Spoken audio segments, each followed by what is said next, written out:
Israel ने पहले attack किया, उनकी असेसमेंट कुछ और थी, लेकिन उसके नतीजे में हुआ क्या। अब ईरान की हिकमत अमली आप देखें, हम जो मनाजिर देख रहे हैं ना, जब 5वां दौर आया मिसाइल्स का, तो ये स्काई न्यूज़ के वहाँ के जो ब्यूरो चीफ हैं उन्होंने अपने मोबाइल से वीडियो बनाकर भी लगाई, और बहुत सारे जो इंटरनेशनल जर्नलिस्ट हैं वो लगा रहे हैं। दुनिया भर के जो बड़े बड़े जरीदे हैं, अल जजीरा है, BBC है, CNN है, हर जगह पे स्काई न्यूज़ है, अरब न्यूज़ है, अरब के बहुत सारे चैनल्स हैं, TRT है, तुर्की के चैनल्स हैं, बाकी जगहों के हैं, वो सारे। ईरानी मीडिया भी इसके ऊपर रिपोर्ट कर रहा है, इजरायली मीडिया भी इसके ऊपर रिपोर्ट कर रहा है, हम सारा मीडिया देख रहे हैं कंटिन्यूसली। तो ये जो अटैक हो रहे हैं ईरान की जानिब से, ये अनप्रेसिडेंटेड है। इस तरह के अटैक इसराइल पे इससे पहले नहीं हुए थे। ईरान जो ज्यादातर टारगेट कर रहा है वो एनर्जी के सोर्सेज पे कर रहा है, जहां से इसराइल के तैयारे रीफ्यूलिंग कर सकते हो, जहां से उनको तवानाई में असर आ सकती हो, जहां पे उनके एनर्जी के सोर्सेज हो, ऐसी जगह के ऊपर ईरान लगातार अटैक कर रहा है। और ये 5वां जो ग्रुप आया मिसाइल्स का ईरान की जानिब से, इसमें बैलिस्टिक मिसाइल्स भी शामिल थे। नाज़रीन, बैलिस्टिक मिसाइल के बारे में मैं आपको बता दूं थोड़ा सा, ये बहुत तेज रफ्तार मिसाइल होते हैं और ये बहुत तेज रफ्तारी से अपने टारगेट की तरफ बढ़ते हैं। अगर दूसरे मिसाइल्स के बीच में ये कहीं से आता है तो ये आनन फानन जाके अपने टारगेट को हिट करता है। ये एटलीस्ट मैक 5 की रफ्तार से होता है। खैबर मिसाइल नॉर्मली ईरान ने कहा था कि वो चलाएंगे, और बहुत सारे लोग क्लेम कर रहे हैं कि जो विजुअल्स आ रहे हैं, जो मिसाइल बहुत सरहद के साथ, बड़ी रफ्तार के साथ अपने टारगेट पे जाके हिट हो रहे हैं, वो खैबर मिसाइल है, नॉर्मली ये कहा जा रहा है।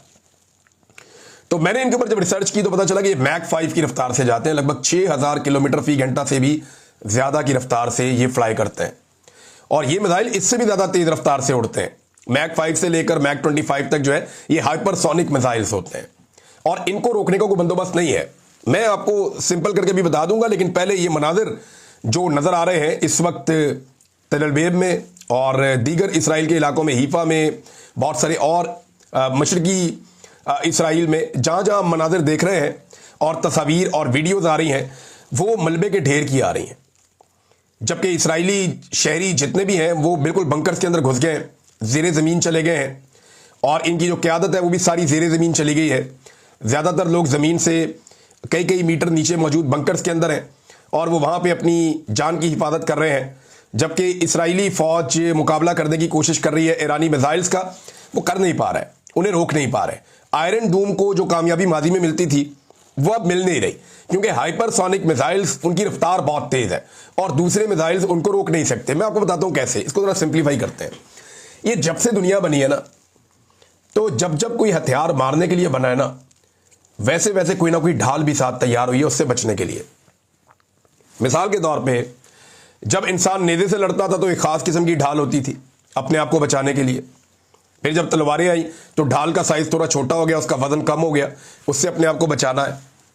फिर इस तरह जैसे जैसे इंसान ने दूसरे हथियार बनाए तो साथ साथ किले बन गए जिसके अंदर अपने आप को महफूज किया जा सकता था। तो हर दौर में जैसे जैसे मारने का बंदोबस्त हुआ, तलवार के साथ साथ ढाल बनती रही, जदीद से जदीद तलवारें बनती रही और जदीद से जदीद ढालें बनती रही। यानी ह्यूमन बॉडी पे पहनने के लिए ऐसी चीजें बनी जिनको हथियार डैमेज नहीं कर सकता था या इंसानी जान बच सकती थी। फिर लोगों ने मोर्चे बनाए। हर दौर के हिसाब से जैसे जैसे हथियार एडवांस होता गया, वैसे वैसे उससे बचने के तरीके भी एडवांस होते गए।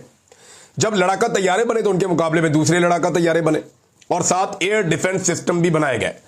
लेकिन जब इंसान ने बहुत तरक्की की और वो पहुंच गया हाइपरसोनिक मिसाइलों तक, सुपरसोनिक, हाइपरसोनिक, जब यहां तक इंसान पहुंचा तो अब रफ्तार बहुत तेज बढ़ गई थी। तो जो ढाल बनाने की इंसान की कैपेसिटी है वो वहां तक नहीं पहुंची जहां तक इंसान की तलवार बनाने की कैपेसिटी पहुंच गई। अब इस वक्त जो मिसाइल्स हैं जदीद तरीन, वो रशिया के पास और बहुत सारे मुल्कों के पास है, दर्जन भर ममालिक हैं। तुर्की के पास भी हैं, पाकिस्तान के पास भी हैं, इंडिया के पास भी हैं, रशिया के पास हैं, चाइना के पास हैं, अमेरिका के पास हैं, बरतानिया के पास हैं, इवन इसराइल के पास भी हैं, फ्रांस के पास हैं। तो ये जो जदीद तरीन मिसाइल्स हैं जो बहुत तेज रफ्तार से ट्रेवल करते हैं, इनको रोकने के लिए अभी तक कोई भी मुअस्सर एयर डिफेंस सिस्टम मौजूद नहीं है। इसराइल का क्लेम है ना, दुनिया का सबसे अच्छा air Doom air defence system उनके पास है। ये अमेरिका के इश्तराक से उन्होंने बनाया हुआ है। वो ये कहते हैं सबसे अच्छी छतरी हमारे पास है, हमारा पूरा एक डूम बना हुआ है, बीच में कोई चीज नहीं आ सकती। लेकिन हमने देखा कि उनकी इमारतें जो है मलबे का ढेर बन गई, क्योंकि ये हाइपरसोनिक मिसाइल्स है, ये बहुत ज्यादा रफ्तार से आते हैं। ईरान ने इन मिसाइल्स को हासिल करने के लिए गुज़िश्ता लगभग 4 दहाइयों में बहुत कोशिश की है। ईरान के पास ये कितने मिसाइल्स हैं, इसका अंदाजा आप यहां से लगा सकते हैं कि बहुत सारी ईरान के अंदर ऐसी साइट्स हैं, और अगर मैं आपको ये कहूं कि वो सैकड़ों की तादाद में है तो भी ये गलत नहीं होगा, क्योंकि ईरान में बहुत सारी ऐसी साइट्स हैं जहां पे मिसाइल्स मौजूद हैं, और ये मिसाइल्स बाज़ औक़ात ज़ेरे ज़मीन 500 मीटर तक रखे गए हैं।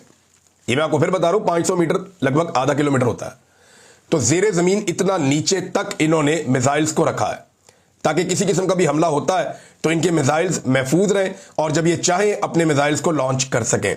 पहाड़ों के अंदर, गारों के अंदर सुरंगें खोद के, और पूरा एक जो है वो ज़ेरे ज़मीन एक सिटी है, इसको वो कहते हैं जी मिसाइल सिटी कहते हैं। इसके मनाज़िर कई दफ़ा हमने देखे भी हैं। इनकी लोकेशंस का तो नहीं वो बताते ईरानी, और ना कभी लोकेशंस का पता चलने देते हैं, लेकिन ये ज़रूर है कि मिसाइल सिटी मौजूद है ईरान में, और पूरा शहर आबाद है शहरों के नीचे जहां पे इन्होंने मिसाइल्स रखे हुए हैं ईरानियों ने। और ये पिछले 40 साल से ये काम कर रहे थे, इनको इस बात का आइडिया हो गया था, क्योंकि जब ईरान में इनकलाब आया था तो अमेरिका के साथ इनकी बिगड़ गई थी। उससे पहले ये अमेरिका से हथियार लेते थे, अमेरिका के इत्तेहादी थे, तो जब इनकलाब आ गया तो बिगड़ गई। फिर इराक ने हमला कर दिया ईरान के ऊपर, और उसमें सपोर्ट की मगरबी ममालिक ने इराक की। तो उस वक्त ईरान को इस बात का एहसास हुआ कि एयरफोर्स से ज़्यादा उनको ज़रूरत है रॉकेट्स की और मिसाइलों की। उन्होंने मिसाइल बनाना शुरू किए पहली मरतबा, और तब से लेकर अब तक वो इस पे काम कर रहे हैं। पहले उन्होंने रॉकेट्स बनाए, फिर मिसाइल बनाए, क्रूज मिसाइल बनाए, फिर उन्होंने बैलिस्टिक मिसाइल्स बनाए, फिर हाइपरसोनिक मिसाइल्स तक वो पहुंच गए। और अब ईरान के पास इतनी बड़ी मिकदार में मिसाइल्स हैं कि मुख्तलिफ डाटा जिसके बारे में बताते हैं। मिसाल के तौर पर अमरीकी इदारा एक पीस इंस्टीट्यूट, उसकी एक रिपोर्ट है, उस रिपोर्ट के मुताबिक मशरिक़ वुस्ता में बैलिस्टिक मिसाइल्स का सबसे बड़ा ज़ख़ीरा ईरान के पास है, और ईरान ने मौजूदा लड़ाई में साबित किया है कि उनके पास ना सिर्फ बैलिस्टिक मिसाइल हैं बल्कि वो काबिल भरोसा भी हैं और वो कारामद भी हैं।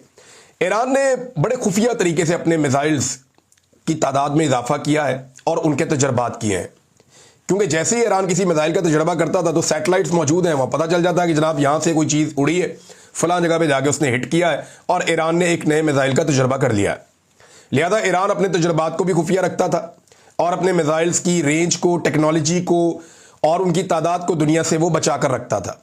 लेकिन अमेरिकन रिपोर्ट्स हैं कि ये तादाद बहुत ज़्यादा है, शायद मशरिक़ वुस्ता में सबसे ज़्यादा जो मिसाइल्स हैं वो ईरान के पास है। अब कई खुफिया इन्होंने तजर्बे किए हैं। 2016 में अमेरिका ने, बरतानिया ने और फ्रांस ने मिलकर अक़वाम मुत्तहिदा को एक मुश्तरका ख़त भी लिखा था कि ईरान मुआहदों की खिलाफ वर्जी कर रहा है और इसके पास बड़े खौफनाक मिसाइल है, इसको रोका जाए।